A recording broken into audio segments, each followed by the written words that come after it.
Welcome back, everybody, to another edition of the Noir Bar. This is me, Toby, your host here at the bar, and I'm going to be mixing up a special one today with an extra helping of Bogart, a little bit of Barrymore of the Ethel variety, and a little bit of Ed Begley. Really like Ed Begley. Delicious in a drink of noir.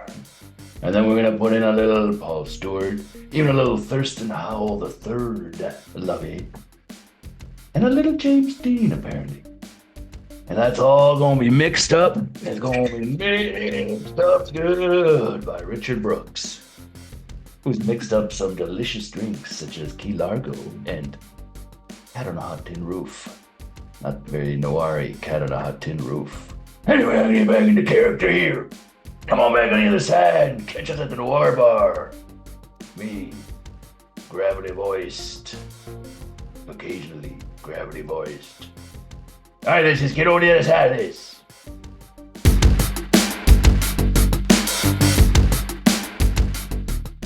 All right, guys, welcome back to the R Bar. I think apologies are in order for that ridiculous opening. But as I mentioned, we're going to be mixing up something delicious here. And we are going to be pouring in some Humphrey Bogart. All right, let's get out of this analogy. This is USA Today. No, this is Deadline USA from 1952, starring Humphrey Bogart, Ethel Barrymore, that is the great aunt of Drew, although I think it's sad that Drew Barrymore is her claim to fame. Ethel Barrymore is an amazing female star in her own right, and really plays that matronly lady that she plays here perfectly. Ed Begley is just one of the best character actors. You've got Paul Stewart, who's one of these great noir fixtures that you can sprinkle in and get just a little bit of extra juice for your noir, a little bit like an Elijah Cook Jr., one of these types. Um, and Thurston Howell the Third, yes, we got him in there as one of the reporters, and apparently James Dean. A little bit of James Dean is in there. He's an extra, uncredited, obviously, somewhere in the press room. You might be able to spot him behind the shoulder of somebody, something like that. Anyway, that is what we're mixing up for you. Is it noir? I think it's noir. We'll talk about that a little bit more on the flip side. But this is a movie with Humphrey Bogart, 1952. Bogart is flying high. He's come off of, he's got, Casablanca and all these greats behind him. And the whole Lauren Bacall thing, and then he's tabloid superstar. He's a man. This film, however, really flies under the radar. You almost never see this come up in any of, Bogart discussions. You don't really see this one in the top tens. And I think that's, well, maybe it doesn't belong in the top 10, but I think it's a travesty that it's sort of fallen by the wayside. It seems to be in, free world, if you will.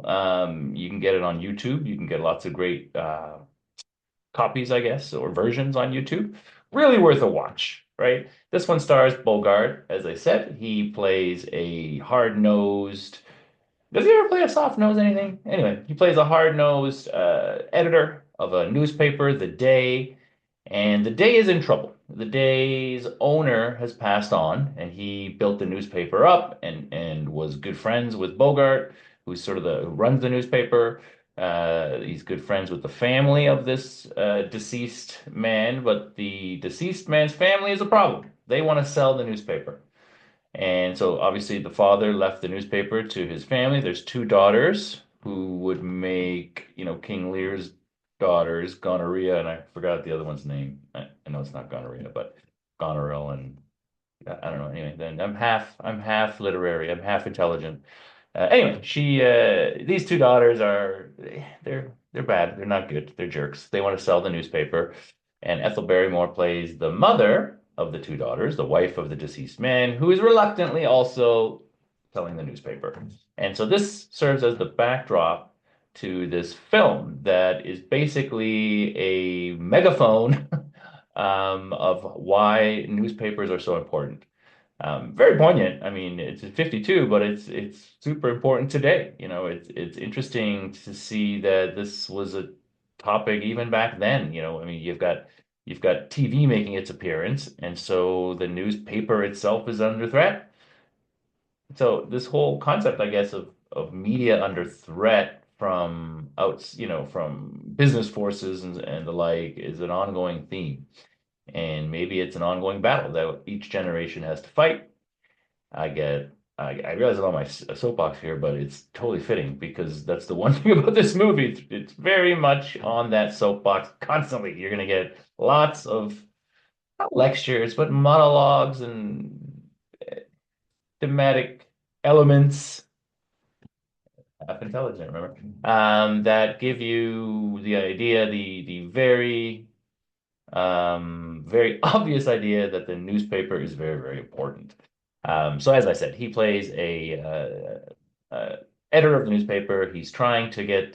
Um, he's trying to get the newspaper not sold, basically. Yeah. So the movie starts with the scene in the lawyer's offices where they are looking to sell the newspaper. Maybe it's not the lawyers. I think it's at the in the offices of the newspaper anyway. And so this obviously becomes a big issue among the reporters. Here we get some great scenes with the reporters, right, as they discuss their careers and their lives and how they've basically given everything to this newspaper. The movie's very much on the side of the reporters, and it's just a lot of fun. We have some on location here, right? We're in the New York. I think it's the New York Daily News, something like that is the newspaper, and we're in their press room, we're in their offices. We get to see some hard-bitten female reporters and their lives, and there's sort of a wake that they hold for the newspaper. It's going to be sold to their competitor and they just feel the competitor is just going to basically kill it and absorb it and fire most of the people. And so you've got, a lot of these reporters who have given their life to this paper. And in a lot of their discussions and everything, again, you get this theme that the movie is really all about, which is that the news is critically important. And, the honest telling of the news is of the utmost importance. We have a great subplot running through all of this, which gives it really hammers in the noir credential, and that is a subplot with Rienzi. He is played by Martin Gabel, and he plays sort of an underworld boss who is sort of an Al Capone character. And in fact, Al Capone is referenced a few times in the movie, and the newspaper's attempt to basically take him down and his attempt to take down the newspaper and his threats against the newspaper. And this we'll talk about this on the other end, but this really I think gives it its noir credentials. If you're in any doubt if this is a noir, I mean that's what the noir bars are all about. We're here to sample noirs or noir wannabes and then decide if they are indeed noir. And since there's no real set definition of noir, it's kind of a futile effort. But really, we're here to showcase some great, great movies and to really expand the idea of what is a noir. So anyway, enjoy this movie. It is a lot of fun. I gotta get a new adjective, but it is fun. Yeah, I love these movies. I think they're fun. And we get a good glimpse into the news machine of the 1950s and a great glimpse into some of the lives of reporters as well as some of the machinations of the brass of the newspaper. All right, see you on the other side of this great film.